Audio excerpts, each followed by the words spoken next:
사랑하는 성도 여러분, 힘든 세상 속에 살아가시다가 10월의 넷째 주일을 맞아 성전에 모여 하나님을 예배하니 마음이 어떠십니까? 참 좋습니다. 이 시간 힘들고 어려워도 믿음으로 선포하는 성도님들 가운데 하나님의 크신 은혜와 평강이 함께하기를 주님의 이름으로 축복합니다. 성도 여러분, 요즘 행복하십니까? 아, 할렐루야. 정말 귀한 이야기입니다. 우리는 행복 유전자가 있는 백성입니다. 그건 우리 안에 예수님이 있기 때문입니다. 예수님 믿는 자는 행복해야 됩니다. 고난하고 힘들어도 그것보다 더 귀한 예수님이 우리 안에 있기 때문에 행복할 수 있는 것입니다. 뜨거운 겨울에 화로가 뜨거워진 것은 그 안에 연료로 인하여 추위를 녹이듯이 우리 안에 예수님의 생명이 있으면 행복할 수 없는 환경이지만 웃을 수 있고 넉넉할 수 있고 그리고 기뻐할 수 있는 것입니다. 다하라 요네코라는 일본 여성이 산다는 것이 황홀하다는 신앙 에세이를 출간했습니다. 그녀는 왜 산다는 것이 황홀하다고 이야기했을까요? 물질이 많아서요? 자녀가 잘 돼서요? 집이 넓은 평수여서요? 아니면은 골프를 했는데 홀인원을 쳐서요? 왜 행복하다 그녀는 이야기했을까요? 사실 이 요네코라는 여성은 18세 어머니가 돌아가셨습니다. 어머니가 안 계시자 그는 너무 두려워서 인생을 마감하려고 달려오는 기차에 자기를 던집니다. 죽고 싶어서 몸에 기차를 던졌는데 죽진 않았습니다. 양 다리가 절단됩니다. 왼 팔이 절단됩니다. 오른팔만 남게 됐는데 그것도 손가락 3개만 남게 되었습니다. 장애인이 된 것입니다. 장애인이 되니 가장 불편한 건 무엇일까요? 죽고 싶은데 죽을 수 없는 것입니다. 불행해서 죽고 싶은데, 불행해서 저주와 같은 삶을 끊고 싶은데 죽을 수가 없는 게 가장 고통스러웠다라고 그녀는 이야기합니다. 그렇게 탄식과 죽음 가운데 살아가던 그녀에게 어느 날 타라 아키토시라는 한 신학생이 병실로 그녀를 찾아옵니다. 그리고 복음을 전해줍니다. 그녀는 처음에 거부했습니다. 말도 안 되는 소리를 한다라고 이야기했습니다. 하지만 그녀의 마음에 말씀 한 구절이 울림으로 다가왔습니다. 고린도후서 5장 17절 말씀. 그런즉 누구든지 그리스도 안에 있으면 새로운 피조물이라.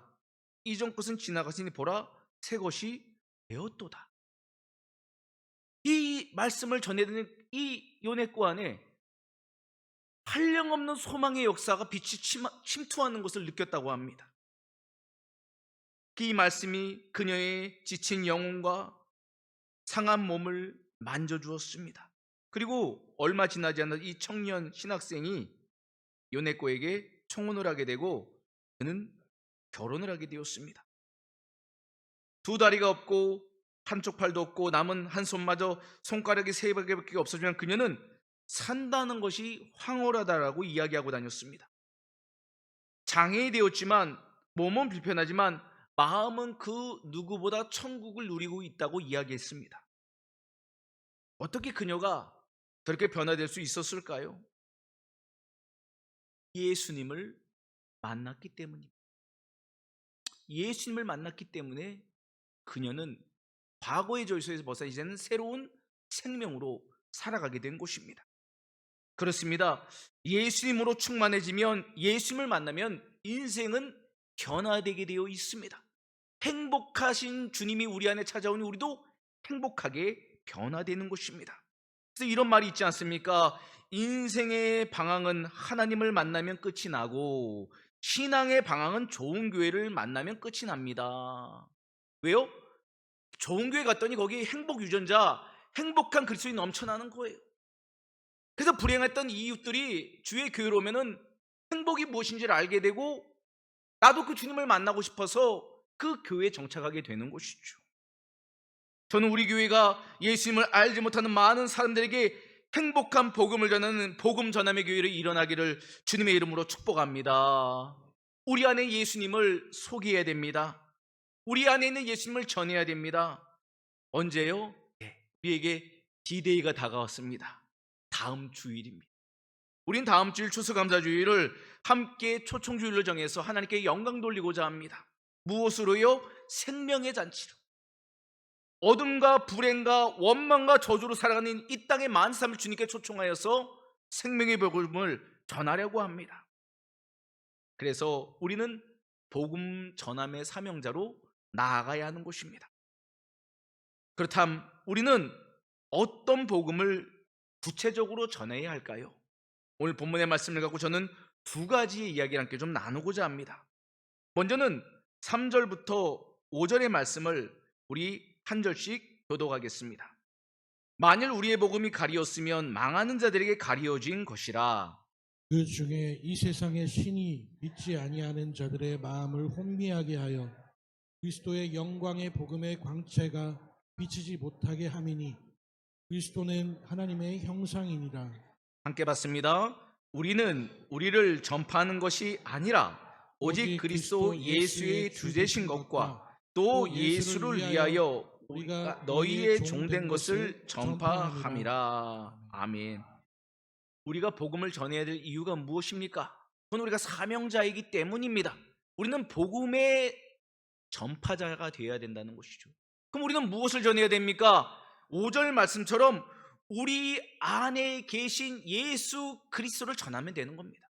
내가 만난 예수님, 그거 전하라고 우리를 택하셨다는 것입니다.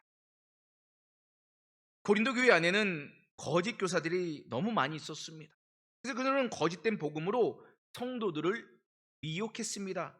쉽게 말하면 복음을 전하지 않아도 된다라고 이야기했다는 겁니다. 하지만 오히려 사도 바울은 복음의 역설적으로 말하며 내가 예수를 만난 복음을 전하는 그 백성이 진짜 참된 그리스도인이라고 이야기하고 있는 것입니다. 그렇다면은 왜 공동체 안에 있지만 왜 복음을 받아들이지 않았을까?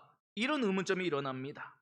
그것은 바로 오늘 본문에 있는 것처럼 이 세상의 신이 미혹했기 때문입니다. 근데 그 누굽니까? 사단 마귀입니다.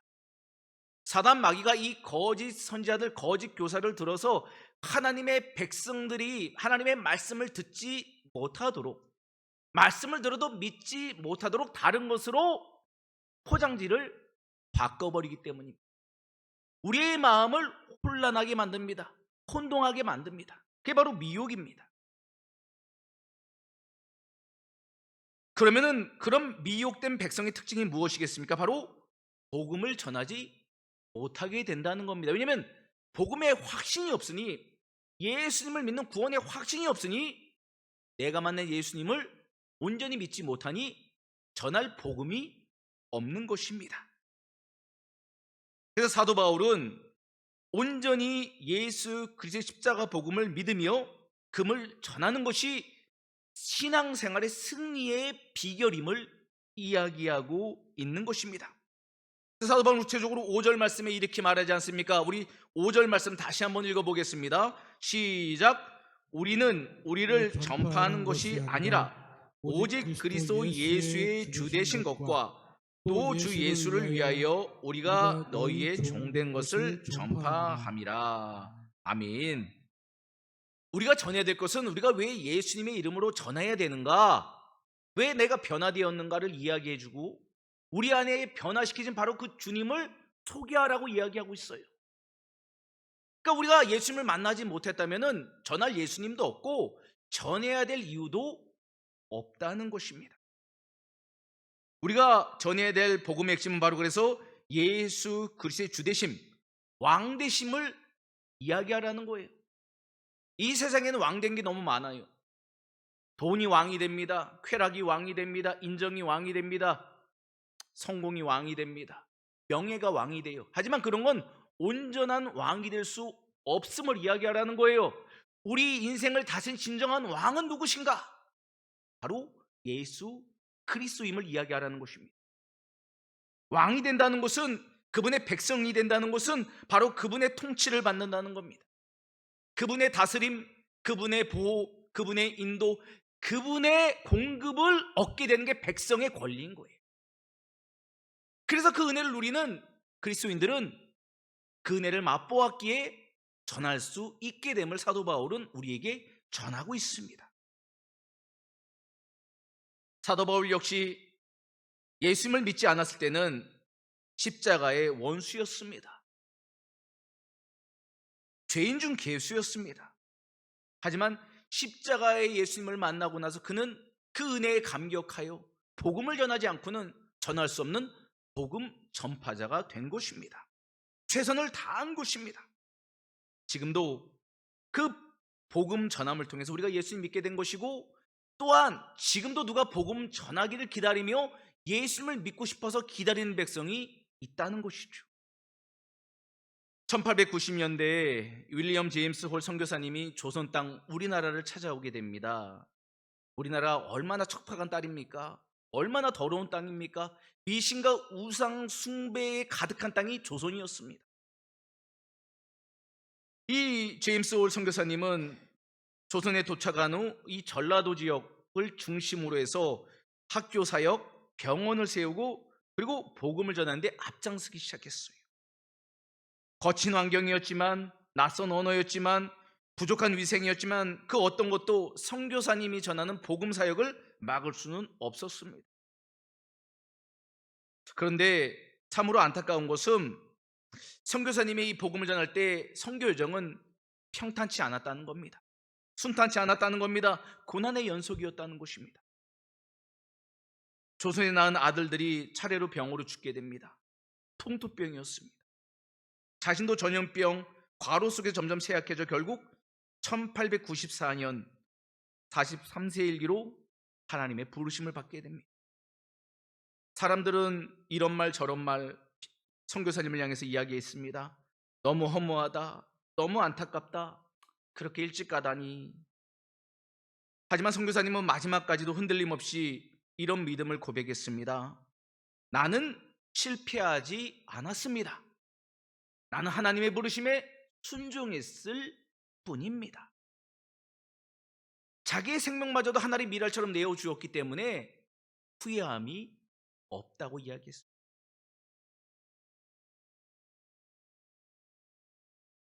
제임스 홀 선교사님이 조선 땅에 심고 이 복음의 씨앗은 결국 수많은 생명을 살리는 열매로 나타나게 되었습니다. 그의 부인 로제타 셔우드 홀 선교사님은 남편의 사명을 이어받아 시각장애인 교육, 여성 의료 사역, 점자 개발 등에 평생을 바치게 됩니다. 그리고 그의 첫째 아들인 셔우드 홀은 의사가 되어 우리가 잘 아는 결핵 퇴치에 앞장서는 우리가 말하는 크리스마스 씨를 만들어내게 됩니다. 우리 어렸을 때 크리스마스 씨를 많이 사서 참 복음사역을 이렇게 선교를 이렇게 도왔다는 것이 얼마나 감격스럽습니까? 그리고 100년이 지난 후 윌리엄 제임스 홀의 수손인 프레스턴 정킨이 한국 땅을 밟게 되었습니다. 그리고 그는 이런 고백을 드렸습니다. 할아버지 덕분에 이 땅에 복음이 전해짐에 감사드립니다. 한국 땅에서 죽노라면 이보다 더 가치 있는 인생이 없습니다. 라고 인터뷰했다고 합니다. 그렇습니다. 복음을 전하는 사명보다 위대한 사명이 어디 있을까요? 주님은 우리가 땅끝까지 복음 전하는 복음 전도자가 되기를 기대하고 계십니다. 기다리고 계십니다. 우리가 때를 어떤지 뭐든지 전하는 자체를 하나님은 기뻐하십니다.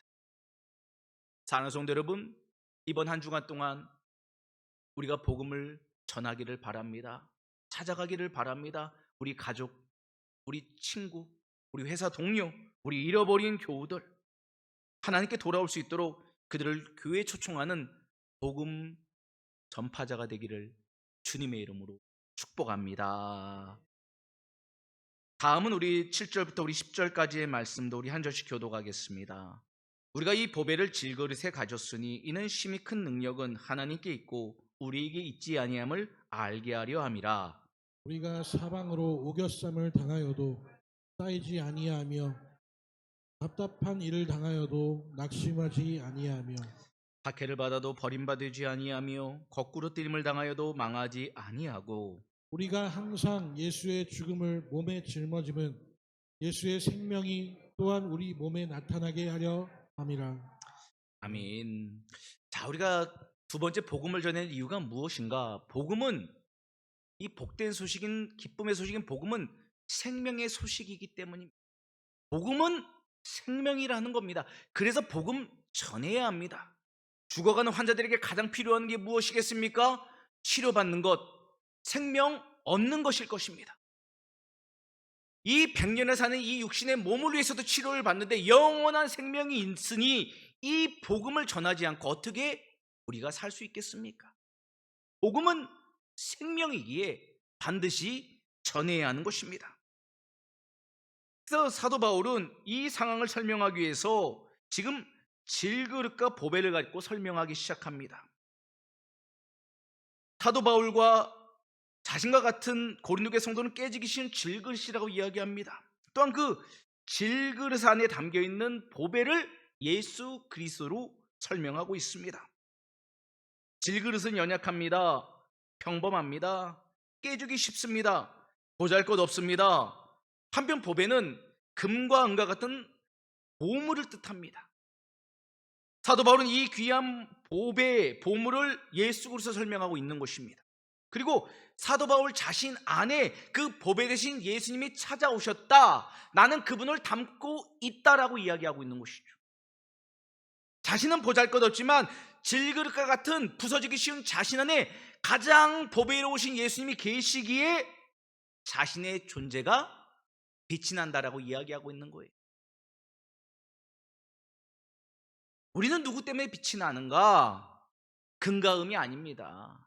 명예 때문이 아니라는 거예요. 학력 때문이 아니라는 겁니다. 넓은 집, 좋은 차 타서 우리의 인생이 빛나는 게 아니라는 거예요.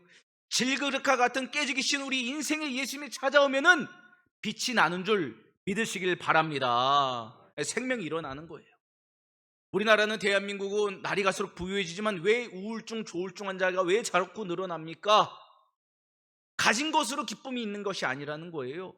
생명의 근원 되신 예수님을 알지 못하기에 그들의 삶이 어둠에 생명을 빼앗기고 있다는 것이죠. 그래서 우리는 생명 되신 예수님을 전해야 하는 것입니다.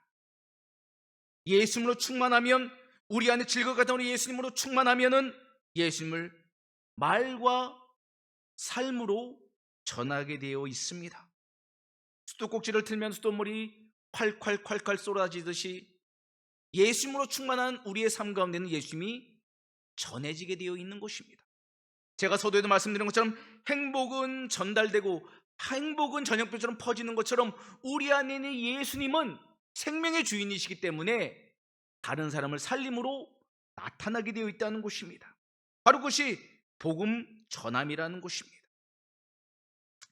사도 바울은 연약한 질그릇이었지만 생명의 주님이 그 안에 계셨기에 어려운 고난의 환경 가운데서도 복음을 전할 수 있었던 것입니다. 그렇습니다. 우리는 모두 연약한 질그릇과 같은 인생입니다. 하지만 우리 마음에 주님이 찾아오시면 부서지고 깨지기 쉬운 인생이라 할지라도 다시 하나님은 고치시고 다시 사용하시는 것입니다. 신앙생활은 우리 마음대로 했으면 진작에 접었을 것입니다. 하지만 우리가 그렇게 신앙생활을 하지 않는 것은 힘들고 어려워도 우리 안에 계신 예수님이 우리를 붙잡으시고 생명을 주셨기 때문이라는 거죠. 그래서 다시 일어나 복음을 전할 수 있게 된 것입니다. 우리는 무너져가는 사람을 보면 안타깝습니다. 그것은 그 이유는 우리 안에 예수님이 계시기 때문입니다. 예수님의 마음이 우리 안에 넘쳐나기에 죽어가는 영혼이 보면 불쌍한 것입니다. 소망 없는 인생을 보면 안타까운 것입니다. 그들이 예수님을 만나면 살 수 있는데 우리 안에 이런 놀라운 부르심이 일어나는 것입니다. 참, 근데 복음을 전할 때 그래서 그 사람들이 할렐루야며 반겨주면 좋은데 그렇지 않습니다.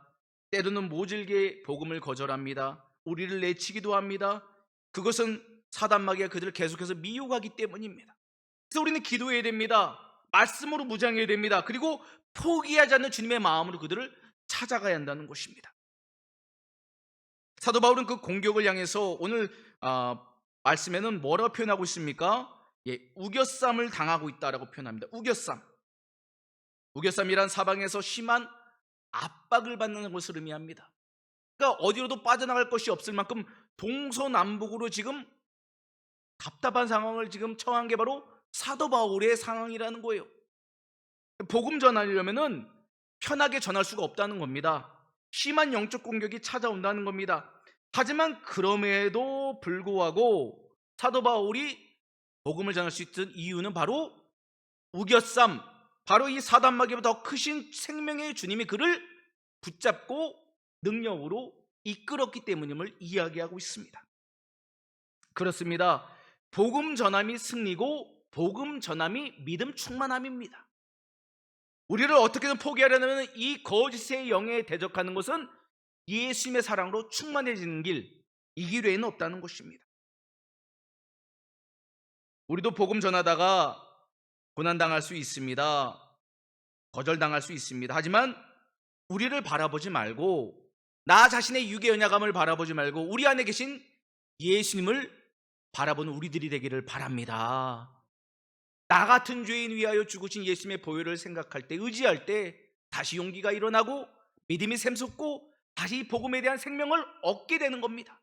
우리가 그 생명을 얻게 되니 또 복음 전할 수 있는 힘이 일어나는 것이죠. 무엇보다 복음 전하면 포기할 수 없습니다. 그 이유는 바로 영원한 상급이 있기 때문입니다. 우리 로마서 8장 18절 말씀을 우리 함께 봅니다. 시작. 생각하건대 현재의 고난은 장차 우리에게 나타날 영광과 비교할 수 없도다. 아멘. 우리가 정말 좋은 게 있어요. 나쁜 것과 좋은 거를 바꿀까요? 그건 미련하죠. 정말 값진 건데 어떻게 썩어질 것과 바뀌겠습니까? 바로 복음 전함이 얻게 된 그 아픔과 어려움은 하나님 나라에 다 상급이 된다는 거예요. 주님을 위해 십자가에 대신 지신 모든 백성 하나님 기억하고 계시다는 거예요. 그래서 하늘 영광으로 채우신다는 것이죠. 그래서 복음 전함을 포기할 수 없음을 사도 바울은 이야기하고 있습니다.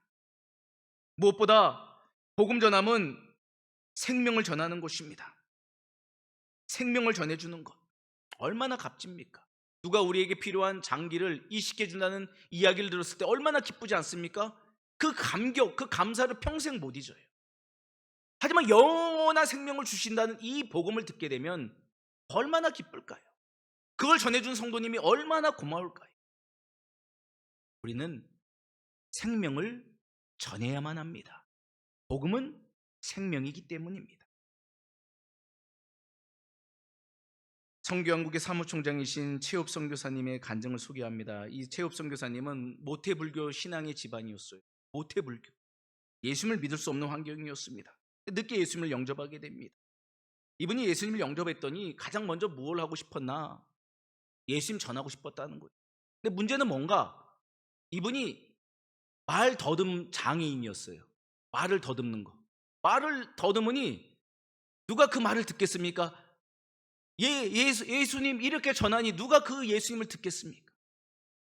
너무 부끄러웠다는 거예요. 학교에서도 군대에서도 아무도 자기 말을 들어주지 않았다고 합니다. 근데도 이상하게 선교사님 안에는 근자감이 있었다는 거예요. 근자감이 뭐죠? 근거 없는 자신감. 어떤 근자감인가 봤더니 괜찮다 아들아, 내가 질그릇에서 기쁘다, 이렇게 계속 마음을 주셨다는 거예요.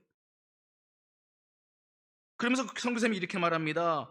제가 금그릇이었다면 사람들은 보배보다 그릇의 화려함에 집중했을 것입니다.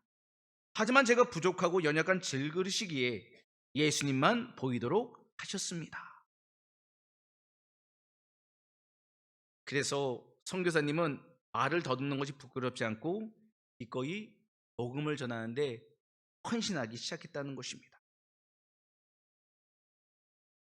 우리는 본능적으로 편안한 곳을 좋아합니다. 익숙한 관계를 좋아합니다. 그걸 깨뜨리기 싫어합니다.